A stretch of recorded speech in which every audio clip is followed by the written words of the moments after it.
Hi there, it's Linda here. Thanks so much for joining me today as I create my card for the Winnie and Walter May Colour Challenge.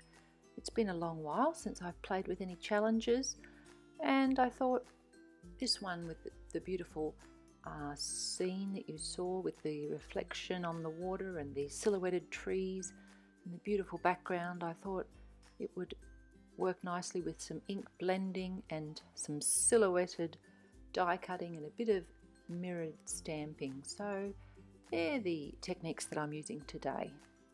So first of all, it's a matter of getting the colour down on my card front, or the piece that will become my card front.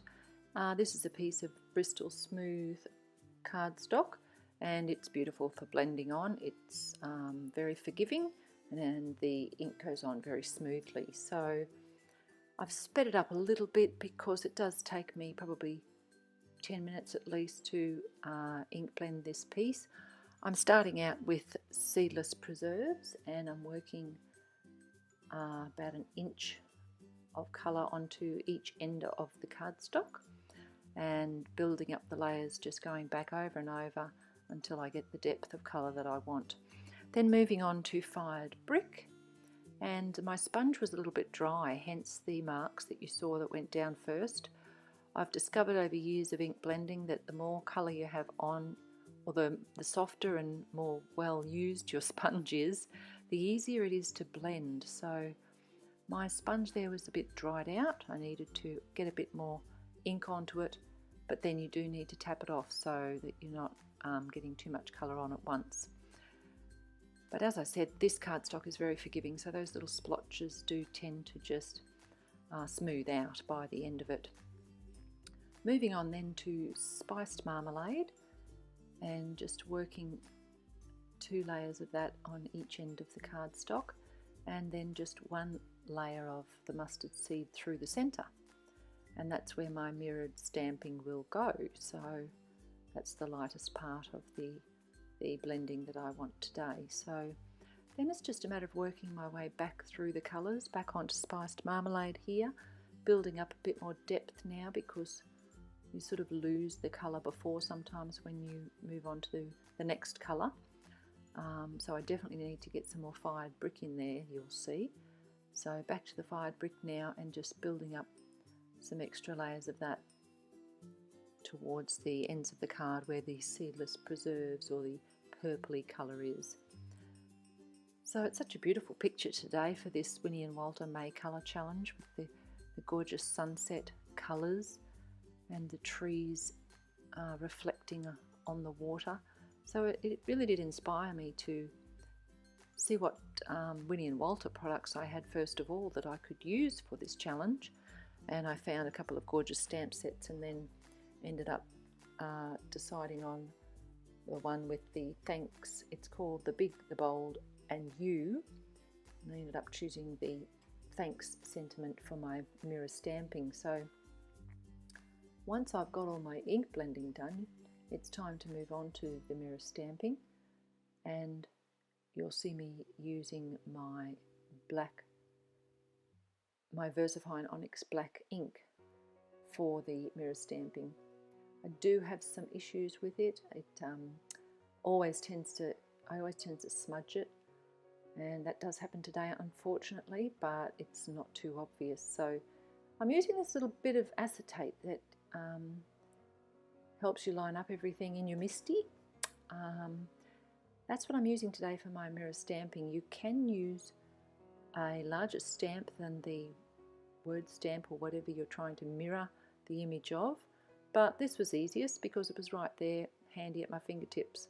So it's just a matter of stamping the image and then flipping it over, pressing onto it, and getting that reflection, like it's reflecting in the water. So I do need to do this a few times, and of course the MISTI is great for lining all this up and making sure it's always sitting neatly in the corner where you want it to. And it's just a matter of flipping that piece of acetate over, pressing the ink down and lifting it up carefully. I think I do it one more time, and the reflection is not as bold or as black as the main image, but that's okay because it is a reflection, so I feel that that's probably quite appropriate really. So the third time, just pressing it down once more, and then I'm happy with the amount of coverage that I've got, and I can just remove my acetate and ink up the Winnie and Walter stamp again and get my impression for my main focal stamping for the sentiment. Another inking just to get it to be really bold and black, and I really am happy with the way that looks. It's quite an intriguing effect that you get. I decided that I was going to break it up with a line through the center, so that's what I'm doing here, and then it's a matter of finding a die cut in my stash that was going to work for the idea of the trees reflecting in the water. So I found this memory box leafy branch die, and I die cut it twice and then choose which little pieces I'm going to use. So I've got the two bits that are exactly the same, and one will go at the top up the right way, and then the other will be flipped the other way around and stuck directly beneath it to appear like a reflection. So just inking that up with my fine tip glue applicator bottle, which is one of the most handy tools in my stash, that's for sure, and love it for just applying tiny little bits of glue where you need them.